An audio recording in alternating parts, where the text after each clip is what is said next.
Okay, for the next couple weeks, I want to talk about diagramming arguments, which is, one way to analyze arguments to see what their structure is to help us evaluate whether they're good arguments. Um, Now, your book actually does a pretty good job of, showing what it looks like to diagram an argument. It's a pretty good. There are different ways of doing diagrams. I kind of like Lavin's way. It's a good one.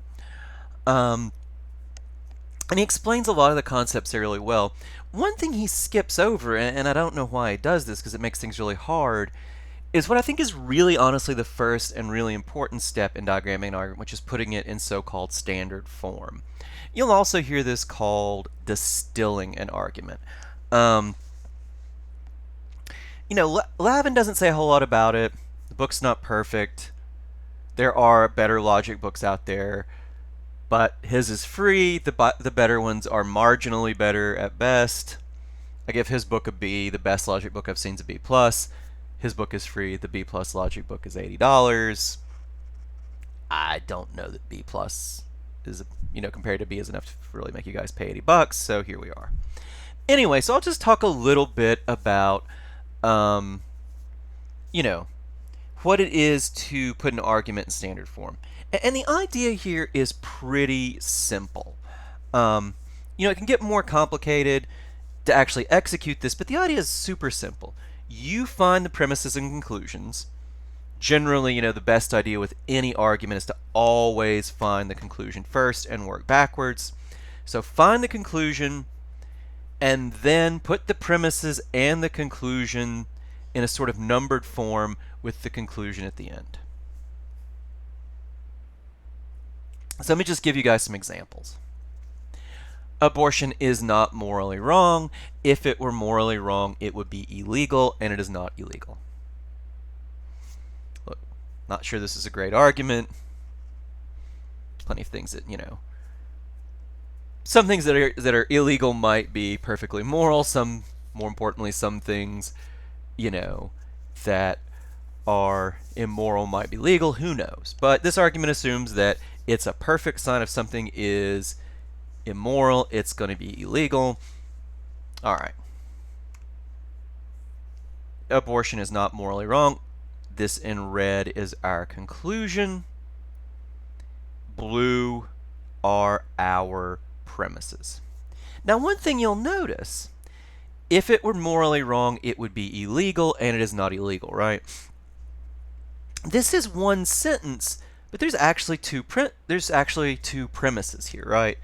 One premise tells us that it's not illegal, or sorry, that if it were immoral, it would be illegal, and the other tells us it's not illegal. One sentence, but it's got this and here, it's actually saying two things. So for the purpose of our argument, it makes sense to break it up. If abortion were morally wrong, it would be illegal. It is not illegal, so it is not morally wrong. Right. The president of the U.S. is a federal employee. Since Joe Biden is president, he is a federal employee.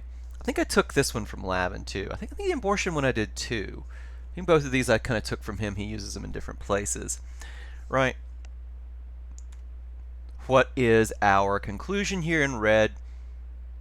He, that is Joe Biden, is a federal employee. Our premises, the president of the U.S. is a federal employee. Joe Biden is president, right?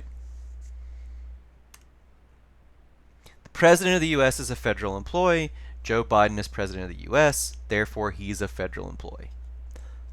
Again, weird little argument. I don't know why we're trying to prove that Joe Biden's a federal employee, why that's important to us, but, just to try to get the basic idea here, this is what it looks like to put an argument in standard form. Now, all of these have three premises, very simple, form. One of the most simple forms of argument, these three premise arguments.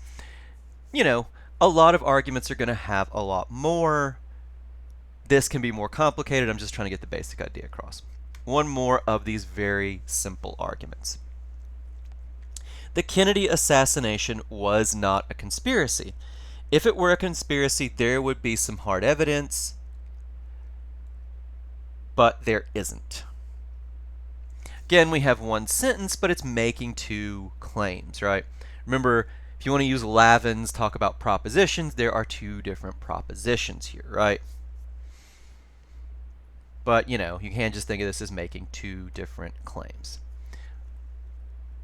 What is our conclusion? Our conclusion is the Kennedy assassination was not a conspiracy, right? Our premise is if it were a conspiracy, there'd be some hard evidence of a conspiracy. There isn't. We break these up and put them in numbered form. If the Kennedy assassination were a conspiracy, then there would be hard evidence of a conspiracy. There is no hard evidence of a conspiracy. Therefore, the Kennedy assassination was not a conspiracy. Okay, so hopefully the basic idea makes sense to you guys. Hopefully this isn't something that's too confusing or bewildering. It will get more complicated. We're going to, tackle arguments that are much longer, much more complicated, but hopefully you get the basic idea here.